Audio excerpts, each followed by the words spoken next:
लेकिन अंग्रेजी में इतना घपला चल रहा है कई सालों से भारत में, सारा देश बोल रहा है आई लव यू टू। जैसे कोई बोलते किसी को आई लव यू, लोग बोलते आई लव यू टू। और बोलना हो कि मैं भी तुमसे प्यार करता हूं, ऐसा होगा आई टू लव यू। सारी दुनिया बोल रही है आई लव यू टू, जिसका मतलब मैं तुमसे भी प्यार करता हूं। आई लव यू का जवाब होता है आई लव यू टू। बोलते हैं ना, सुनो, I love you too, T double लगाया यू के बदल में, गलत है। क्यों जानते हो? इसका मतलब है मैं तुमसे भी प्यार करता हूं। और जब और तो है, मीनिंग तो यही निकला ना यार। बोलना क्या चाहोगे? आई टू लव यू, मैं भी प्यार करता हूं तुमसे, ये बोलना चाहिए। I love you too, I love you too ये सेंटेंस ग्रामेटिकली बिल्कुल सही है, बिल्कुल करेक्ट है। मुझे बहुत सारे लोगों ने डीएम करके पूछा है कि आई लव यू टू सही सेंटेंस है या नहीं, क्योंकि कुछ टीचर्स इसे अपनी वीडियोस में गलत बताते हैं और कुछ टीचर्स बताते हैं आई लव यू टू का मतलब है कि मैं तुम्हें भी प्यार करता हूं। पर ऐसा बिल्कुल भी नहीं है। टू एडवर्ब है, इसका मतलब होता है एज वेल यानी भी, और इसका प्रयोग सेंटेंस के लास्ट में ही किया जाता है। ऑक्सफोर्ड डिक्शनरी में भी यही एक्सप्लेनेशन है कि टू का प्रयोग सेंटेंस के लास्ट में होगा और इससे कोई इसका मीनिंग नहीं बदलेगा। मीनिंग वही रहेगा कि मैं भी तुम्हें प्यार करता हूं। तो जब कोई आपको बोले आई लव यू और आप कहना चाहें कि मैं भी तुम्हें प्यार करता हूं, तो बिंदास तरीके से कॉन्फिडेंस के साथ बोलिए आई लव यू टू, क्योंकि ये बिल्कुल सही सेंटेंस है, ग्रामेटिकली बिल्कुल करेक्ट सेंटेंस है। और ये वीडियो उनको फॉरवर्ड करे जो आई लव यू टू को गलत समझते हैं।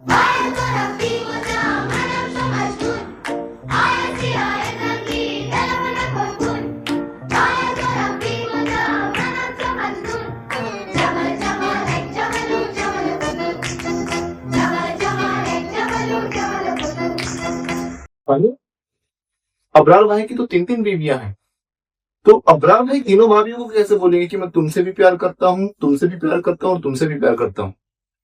जो सर ने बताया कि आई लव यू टू, इसका मतलब है कि मैं भी तुमसे प्यार करता हूँ। फिर ये सेंटेंस कैसे बनेगा? नमस्कार, आदाब, सत श्री अकाल, I am Deepak Dharra, your English language trainer and life coach. अगर बिल्कुल ग्रामेटिकल करेक्ट देखेंगे तो ना तो आई लव यू टू होगा और ना ही आई टू लव यू। मुझे पता है कि कुछ लोग सोच रहे हैं कि सो आई टू होगा, बट वो भी गलत आंसर है। So what is the correct reply for this I love you? So for that you have to watch this video till end. इस वीडियो के अंदर ऐसी गजब की चीज सिखाने वाला हूँ, ऐसे ऐसे रूल सिखाने वाला हूँ कि आपका दिमाग हिल जाएगा। अब I love you टू को छोड़ो, आपको यही नहीं पता कि जो I love you है ये खुद किसका रिप्लाई है।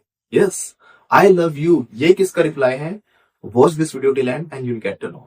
और ये वीडियो उनको फॉरवर्ड करे जो आई लव यू टू को गलत समझते हैं। कुछ स्टूडेंट्स ने ये वीडियो मेरे पास भेजी। जब मैंने इस वीडियो को देखा और इसके नीचे कुछ कमेंट्स पढ़े तो बच्चों ने लिखा हुआ था कि नीतू मैडम को ट्रोल कर दिया, कुछ कह रहे हैं दीपक सर को ट्रोल कर दिया। देखिए कमेंट्स, गौरव सर ने नीतू मैम को रोस्ट कर दिया, मैडम के मुंह पर थप्पड़। दीपक धरा सर भी गलत बता रहे थे, इसीलिए सही किया सर आपने, सबकी धज्जियां उड़ा दी। नैना मैडम कह रही को नीतू मैम को तो मेंशन करो। बरेली वाले भैया कह रहे हैं बढ़िया, नीतू मैम की इंग्लिश ठीक कर दी। श्यामलाल भैया कह रहे हैं हेलो मैम, राधे राधे। देखिए I don't want to comment on these things because I don't have much interest in these things and at the same time I am not knowledgeable enough. भैया का ना तो इंटरेस्ट है फिर भी इतना बड़ा कमेंट कर दिया, और ना ही नॉलेज है और इतना बड़ा ज्ञान पेल दिया। But still I would like to say that this teacher is right ma'am, कि मैडम ये टीचर सही है। तो प्लीज आप ऐसी मिसकंसेप्शन वाले स्टेटमेंट देने से बचें। स्टूडेंट्स को एंटरटेन करने के इरादे से प्लीज लिटरेचर का जोक ना बनाएं। राधे राधे। एक बच्ची ने एक्सप्लेन करने की कोशिश भी की कि ये सही है, हम बोलते वक्त कोमा बोलते नहीं है। अब इसके नीचे बच्चों ने इतने उल्टे सीधे कमेंट्स किए कि भाई कहाँ थे ज्ञानी बाबा, कोई कुछ कह रहा है कोई कुछ कह रहा है, और एक भाई साहब तो गालियां दे रहे हैं। सही बोला सर, कुछ डैश होते हैं। मैं इस टॉपिक पर बोलना नहीं चाहता था, पर स्टूडेंट्स जब कुछ मुझे गालियां दे रहे हैं, कुछ मैम को गालियां दे रहे हैं, और जिस बच्चे ने ठीक करने की कोशिश की उसको भी उल्टा सीधा कह रहे हैं, और बहुत सारे बच्चे कंफ्यूज भी थे। एक बुद्धिजीवी देखो क्या कह रहे हैं, as a teacher it is your responsibility to share accurate information. If you don't have necessary knowledge please refrain from misleading. अरे सर, अगर आपके पास नॉलेज नहीं है तो आप बच्चों इन चीजों से, बच्चों को मिसलीड करने से। Students who place their faith in you, वो बच्चे जो आपके अंदर विश्वास रखते हैं, you need to learn about this little more. आपको इनके बारे में थोड़ा और सीखने की जरूरत है। भाई देखो, आज तक तो मैं पढ़ा नहीं था, कुछ मैंने सीखा नहीं, लेकिन भाई साहब की बात मान के मैंने सीखना शुरू किया, मैंने सीखा और आज आपको भी सिखा कर जाऊंगा। और बहुत सारे बच्चे कंफ्यूज भी थे कि आई लव यू टू होगा या फिर आई टू लव यू होगा। So being a teacher it's my responsibility to help those students too. अरे इसमें भी टू आ गया एंड में। सर ने भी कहा था कि टू तो एंड में ही आएगा। अब सर ने क्या बोला है कि ऑक्सफोर्ड डिक्शनरी में भी यही रूल दिया गया है।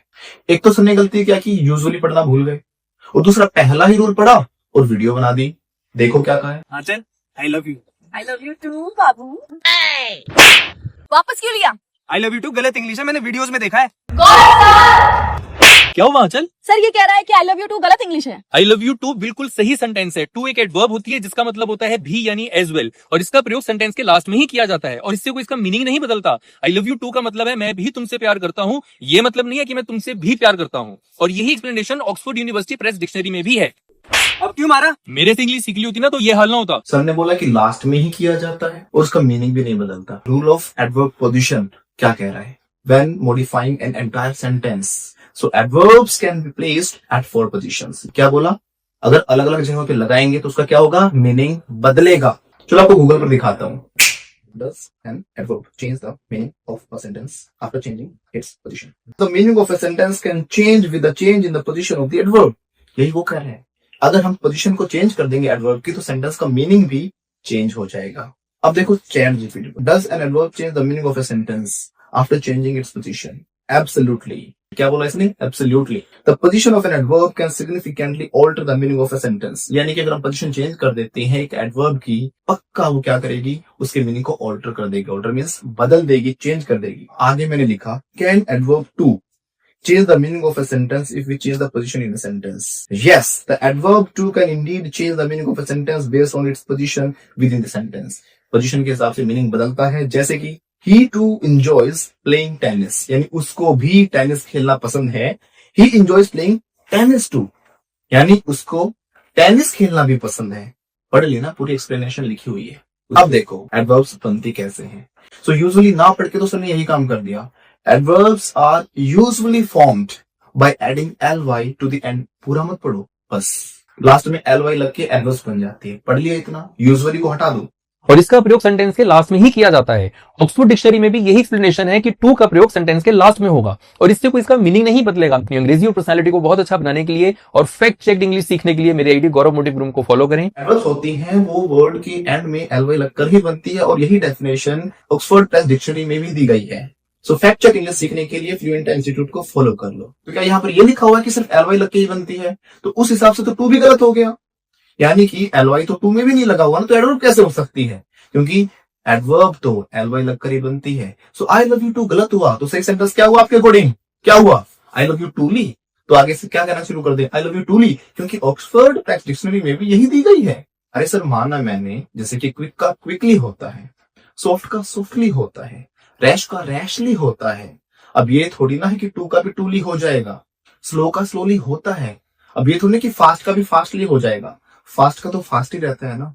तो सर यूजुअली का मतलब क्या होता है कि आमतौर पर, यानी कि अक्सर अक्सर ऐसा होता है, हमेशा नहीं। क्या यहाँ पर ऑलवेज लिखा है या फिर ओनली लिखा है? ओनली इन द एंड नहीं लिखा ना, तो कैसे कह दिया आपने कि सिर्फ एंड में ही आता है? और सर टू को एंड में छोड़ो, बीच में छोड़ो। आपको पता है कि टू तो सेंटेंस के बिल्कुल स्टार्टिंग में भी आ सकता है। यानी कि मैंने बोला आई गो, मैं ये भी बोल सकता हूँ टू आई गो। नहीं पता ना? Watch this video till end and you get to know. और ये मैं नहीं कह रहा, ये तो कैम्ब्रिज और ऑक्सफोर्ड कह रहे हैं, और इससे बड़ा तो कोई ऑथेंटिक सोर्स हो ही नहीं सकता। और सिर्फ पोजीशन को छोड़ो, लैंग्वेज में बहुत डेप्थ होती है। अगर हम एक सेंटेंस के अंदर स्ट्रेस भी बदल देते हैं ना, तो एक ही सेंटेंस 10, 20, 30, 50 मीनिंग भी दे सकता है। पता आपको? सेम सेंटेंस 50 मीनिंग दे सकता है सिर्फ स्ट्रेस बदलने से ही। I never said she stole my money. अब मैं स्ट्रेस डालता हूँ आई के ऊपर। I never said she stole my money, मैंने कभी कहा ही नहीं, किसी और ने कहा था। अरे समझ में? आई नेवर सेड। अगर मैं इसी स्ट्रेस को उठा के नेवर पे डाल देता हूँ, आई never said she stole my money, यानी कि मैंने कभी कहा ही नहीं, मेरे पैसे चोरी हुए ही नहीं, मैं कहूंगा क्यों? अगर मैं इसी स्ट्रेस को और आगे लेकर जाता हूँ, आई never said she stole my money, मैंने कभी कहा ही नहीं, यानी चोरी तो हुए थे लेकिन मैंने कहा नहीं कभी। आई never said she stole my money, यानी मैंने कभी नहीं कहा कि उसने चुराए थे, यानी कि किसी और ने चुराए थे, मैंने तो उसका नाम ही नहीं लिया। आई never said she stole my money, जब मैंने बोला माई मनी, माई पे स्ट्रेस डाला, यानी मैंने कभी नहीं कहा कि उसने मेरे चुराए थे, यानी कि किसी और के चुराए थे। आई never said she stole my money, मैंने कभी नहीं कहा कि उसने मेरे पैसे चुराए थे, कुछ और चुराया था, दिल चुराया था। तो देखा ना, सेंटेंस सेम था, स्ट्रेस बदलने से ही मीनिंग बदल गया। और आप टू की बात कर रहे हो, रूल सेज जहां यूज करते हैं उसी को क्वालिफाई करता है। I am not saying that, Cambridge and Oxford they are saying. अब आप ही की वीडियो का सेकंड सेंटेंस लेते हैं। देखो सेकंड सेंटेंस में क्या लिखा है? When I have finished painting the bathroom I am going to do the kitchen too. अब टू कहां पर लगा हुआ है? किचन के साथ। मैं जैसे ही बाथरूम को पेंट कर लूंगा उसके बाद I am going to do the kitchen too, यानी कि मैं किचन भी करने जा रहा हूँ, यही तो कह रहा है ना, किचन भी। अब आपके अनुसार जैसे कि आई के साथ लास्ट में यू लग के वो आई को क्वालिफाई कर रहा है, तो आपके हिसाब से तो क्या खुद को पेंट करने वाला है? ये क्या कहना चाह रहा है? मैं भी करने वाला हूँ ये कहना चाह रहा है? नहीं ना, वो क्या कह रहा है कि बाथरूम करने के बाद मैं किचन को भी पेंट करने जा रहा हूँ। तो जहां पर लगाई उसी को क्वालिफाई कर रहा ना। आप ही की वीडियो का सेंटेंस है, मैंने अपनी तरफ से नहीं लिया। अरे सर गूगल करो, चैट जीपीटी करो, ऑक्सफोर्ड देखो, कैम्ब्रिज देखो, कॉलेज देखो, दुनिया का कोई भी ऑथेंटिक सोर्स देखो, किसी में भी ये नहीं मिलेगा कि सिर्फ एंड में ही आता है या ओनली एंड में आता है। यूजुअली, नॉर्मली, ऑफन ऐसे मिलेगा। और आप कह रहे हो एंड में ही आता है, लेकिन पुलिस थोड़ी ना है जो एंड में ही आएगी। अब देखो सर, कैम्ब्रिज और ऑक्सफोर्ड क्या कह रही है, we can use to mean also. It is more common than also in informal situations. We normally use it at the end. क्या लिखा सर? नॉर्मली, ऑलवेज यहां पर भी नहीं लिखा हुआ। In formal situations we use too immediately after the subject. यानी कि अगर हम फॉर्मल इंग्लिश बोलते हैं और फॉर्मल सिचुएशंस की बात करें तो उस समय बिल्कुल सब्जेक्ट के जस्ट बाद हम क्या कर सकते हैं? टू लगा सकते हैं। जैसे कि you too could have a week in the sun, you too, आप भी। और सभी टीचर्स को गलत बताने से पहले कम से कम ये रूल्स तो पढ़ लेते हैं। और आपने बोल दिया बिना कुछ रिसर्च किए, और अधूरी नॉलेज के साथ आप बच्चों को मिसगाइड कर रहे हो। और अब आपको लग रहा होगा कि आई टू लव यू यही सही सेंटेंस है। नहीं, बिल्कुल ग्रामेटिकल करेक्ट देखोगे तो ये सेंटेंस भी गलत है। अब ग्रामर को मारो गोली, क्योंकि दुनिया में कोई भी ऐसा इंसान नहीं है जो 100% ग्रामेटिकल करेक्ट इंग्लिश बोलता हो। यानी कि दुनिया में कोई भी जब 100% ग्रामेटिकल इंग्लिश नहीं बोल सकता तो आप क्यों बोलना चाहते हो? और यही हमने उस वीडियो में समझाया था कि आई लव यू का रिप्लाई आई लव यू टू गलत होता है, लेकिन पूरी दुनिया बोल रही है ना। अगर एग्जाम पर्पज से देखोगे तो आपको बोलना पड़ेगा I too love you, I love you too नहीं, क्योंकि वो गलत होता है। बट लैंग्वेज का मतलब क्या है? लैंग्वेज में हमें अपना मैसेज क्लियर करना होता है, सिचुएशन के हिसाब से होती है, सेंस बेस्ड होती है, यानी कि सामने वाला समझ जाता है कि आप कहना क्या चाह रहे हो। अब बहुत सारे ऐसे सेंटेंसेस जो गलत बोले जाते हैं। अगर हमने कहा मी टू, हम बोलते हैं मैं भी, मी टू, गलत है। ग्रामेटिकल क्या होना चाहिए? आई टू होना चाहिए, लेकिन पूरी दुनिया मी टू बोल रही है, लेकिन है तो गलत ना। I do love you అంటూ బదులే చెప్పమంటూ I do love you అంటూ బదులే చెప్పమంటూ ఎదలో తప్పుడింటూ అడిగా తప్పదంటూ ఎందుకో ఏమిటో తెలియని వేదన I do love you అంటూ I do love you అంటూ आई टू लव यू, राइट? मैं भी तुमसे प्यार करता हूँ। तो बेटा आपको रूल्स में बिल्कुल नहीं उलझना है, क्योंकि अगर रूल्स में उलझ गए तो कभी इंग्लिश नहीं बोल पाओगे। देखो, अगर आपने एक सेंटेंस देखा न्यूज़पेपर में, न्यूज़पेपर हेडलाइन है अक्षय कुमार आया था, तो आया था पास्ट की बात है तो आपने सीखा सेकंड फॉर्म लगती है। मैं आया था आई केम, वो आया था ही केम, राइट? अगर मैंने बोला अक्षय कुमार आया था तो क्या बोलोगे? Akshay Kumar came, right? Yes or no? Yes, sir. No. अब अक्षय कुमार आया था तो उसके लिए हम सेकंड फॉर्म नहीं लगाएंगे, क्योंकि रूल क्या कहता है कि अगर न्यूज़पेपर हेडलाइन है तो वो आपको पास्ट में नहीं बनानी, वो प्रेजेंट में बनानी है। तो अक्षय कुमार केम नहीं, अक्षय कुमार कम्स होना चाहिए, राइट? Yes, sir. नो, क्योंकि आगे रूल्स भी हैं, अभी भी सही सेंटेंस नहीं हुआ। देखो रूल क्या कहता है कि अक्षय कुमार के साथ आपको कम नहीं, अराइव का यूज करना है। तो अक्षय कुमार आया था, अक्षय कुमार अराइव्स होगा। ऐसे ही अगर मैंने बोला सलमान खान आया था तो क्या बोलूंगा? सलमान खान अराइव्ड नहीं बोलेंगे, क्योंकि पास्ट की बात है, लेकिन न्यूज़पेपर हेडलाइन है इस वजह से सलमान खान अराइव्ड नहीं होगा। तो क्या होगा? Salman Khan arrives, right? ऐसा नो? Yes, sir. नो। अब सलमान खान के साथ आपको अराइव यूज नहीं करना, सलमान खान के साथ आपको बोलना है सलमान खान कम्स। अब ऐसा क्या होगा कि अक्षय कुमार के साथ तो लगा दिया हमने अक्षय कुमार अराइव्स और सलमान खान कम्स। देखो रूल एक और होता है बेटा आगे, अगर कोई इंसान फेमस पर्सनैलिटी है और साथ साथ गवर्नमेंट द्वारा अवॉर्डेड है, जैसे कि अक्षय कुमार को पद्मश्री मिला हुआ है, फेमस पर्सनैलिटी भी है, अवॉर्डेड भी है, इसलिए उनके साथ हमें यूज करना है अराइव। और अगर सलमान खान की बात करें, फेमस पर्सनैलिटी तो है लेकिन उनको गवर्नमेंट द्वारा अवार्ड नहीं मिला हुआ, दैट्स वाई उसके साथ हम अराइव यूज नहीं करेंगे, कम यूज करेंगे। तो सलमान खान कम्स होगा। तो क्या इतना सोचकर आप इंग्लिश बोल पाते? यानी कि इंग्लिश सीखने से पहले आपको जीके सीखनी पड़ेगी, जनरल नॉलेज अच्छी करो, उसके बाद इंग्लिश बोलना, राइट? अब ये मत कह देना कि ये भी गलत है।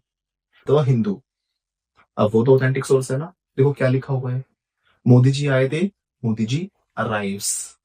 और अगर हम कहते कि मैं और मेरा दोस्त गए थे वहां पर, तो बोल देते me and my friend went there, मैं और मेरा दोस्त वहां पर गए थे, तो मी क्यों कर दिया? मैं अकेला गया था तो आई वेंट देयर। दोस्त लगते ही मेरा आई का मी कैसे बन गया? तो ग्रामेटिकल सही क्या होता है? I and my friend went there. लेकिन दुनिया भर के लोग तो बोलते कैसे हैं? Me and my friend went there, right? ऐसे ही अगर मैंने बोला कि मैंने और मेरे दोस्त ने उस गरीब लेडी की हेल्प की थी, मी and my friend help that poor lady, sentence गलत हो गया। क्यों? क्योंकि मी नहीं आएगा, आई आएगा। I and my friend help that poor lady, तो सेंटेंस हो गया सही, राइट? नो, क्योंकि रूल कहता है, क्या कहता है अभी बताऊंगा। अगर मैंने कहा कि मैंने और मेरे दोस्त ने उसको मार दिया, मैंने क्या बोला? हम दोनों ने मिलकर मारा उसे। So my friend and me killed her, गलत हो गया। मी नहीं आएगा, आई आएगा। My friend and I killed her, अभी भी सेंटेंस गलत है।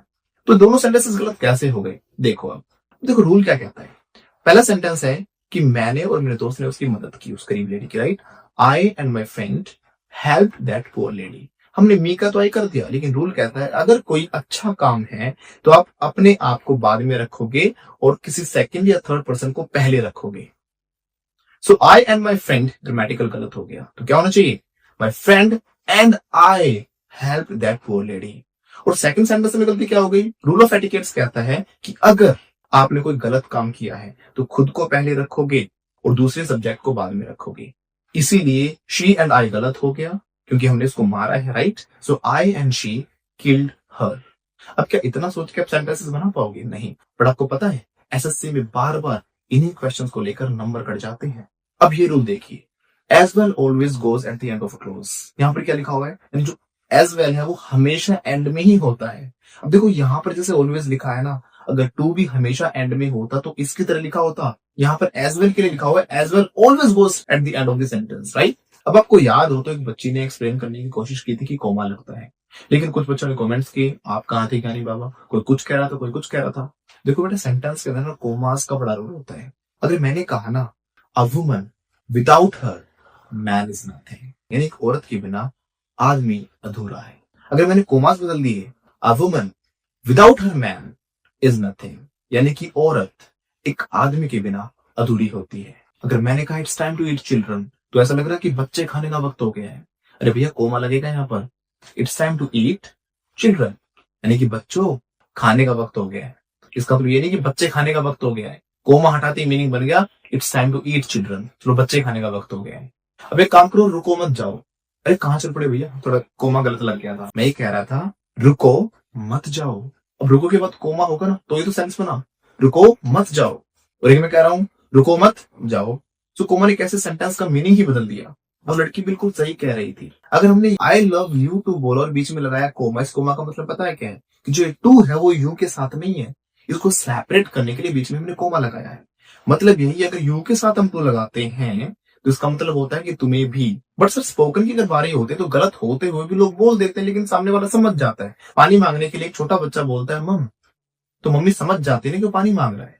और कई बार हम भी पूरा सेंटेंस नहीं बोलते, अगर हमें पानी चाहिए होता है तो हम कहते हैं पानी, तो यानी पानी मांग ही रहे हो ना। क्या कह रहे हो? पानी मेरे मुंह पे फेंक दो, नहीं कह रहे ना। तो सेंस बेस होती है लैंग्वेज।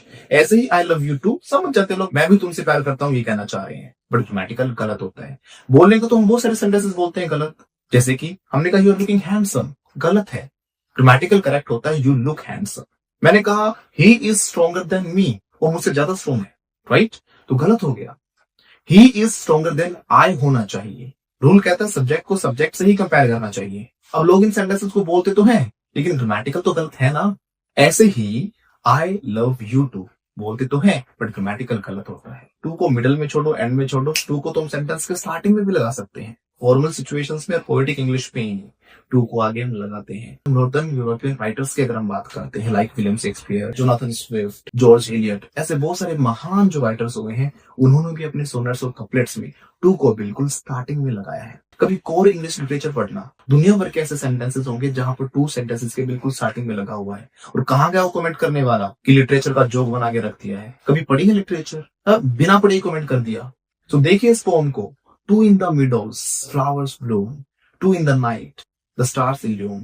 टू कहां पर लगा हुआ है? स्टार्टिंग में लगा हुआ है। और भी बहुत सारे पोएम्स मैं आपको डिस्क्रिप्शन में दे दूंगा। अब देखो सेंटेंस क्या लिखा हुआ है, bring your tennis racket and your bathing suit too, यानी कि अपने टेनिस रैकेट्स को लेकर ही आओ और साथ साथ क्या लेकर आओ? बेदिंग सूट भी लेकर आओ, यानी नहाने वाला जो सूट है वो भी लेकर आओ। जैसे ये कह रहा है कि bathing suit too, bathing suit भी, बिल्कुल वैसे ही आई लव यू टू, यानी कि तुम्हें भी। भाई साहब डेफिनेशन तो पूरी पढ़ लेते कम से कम, और बना दी वीडियो, दुनिया को गलत बताने लग गए। और हैशटैग करने वालों अब हैशटैग करो नीतू मैडम को, और किसी को गलत बोलने से पहले कम से कम रूल ऑफ रेपिटेशन भी पढ़ लेते। क्या होता है rule of repetition? Rule of repetition कहता है कि हमें वर्ब का रेपिटेशन नहीं करना, और इसीलिए वर्ब की रेपिटेशन को अवॉइड करने के लिए हम ये नहीं कहते आई डू लव यू, हम बोलते हैं so do I.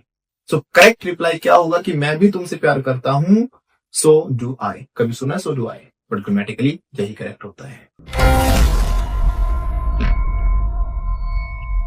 I love you too, and you too.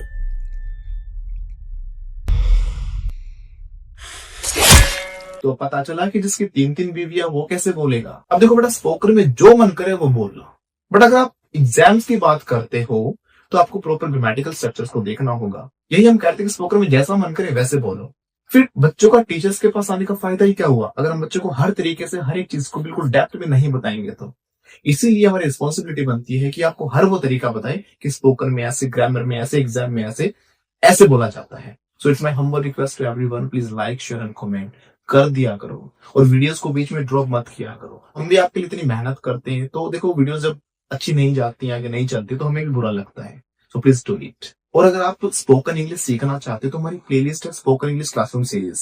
आपकी रिक्वेस्ट पर मैंने स्पोकन इंग्लिश क्लासरूम सीरीज आपको फ्री दी है, राइट? उस सीरीज में जाइए, उस वहां पर एक एक वीडियो को बिल्कुल स्टार्टिंग से प्रैक्टिस करिए। मैं गारंटी लेता हूँ 20 दिन अगर आपने प्रैक्टिस कर ली ना, इंग्लिश बोलनी आ जाएगी। लिंक आई बटन में और नीचे डिस्क्रिप्शन में भी दिया गया है। और अगर आप हमारे कोर्सेज ज्वाइन करना चाहते हो तो आप हमें ऊपर दिए गए नंबरों पे कॉल करके कोर्सेज के बारे में पता कर सकते हो। हम आपको हैंड होल्डिंग सपोर्ट के साथ प्रैक्टिस कराते हैं, और उस लेवल तक प्रैक्टिस कराते हैं जब तक इंग्लिश आपके डीएनए में नहीं चली जाती है। तो अब सुनो, जो आई लव यू है वो खुद किसका रिप्लाई है? না না না তুমি আমার অবাধ্য হচ্ছো। আমি অবাধ্য হতে না, ঠিক কথা কই না, কথা বলছি আমার লাগে অবাধ্য হচ্ছো। এটা তো সাই আমি তো আমি সম্মানিত যখন মাপলাম দাম মাপলাম সঠিক আমার মাপ 40-40 টাকা দিতে আমি আমি চলে দিলাম নাকি তুমি লোক অবাধ্য কথা সে আমারে দেখাই দিতে বাবা চাই দাও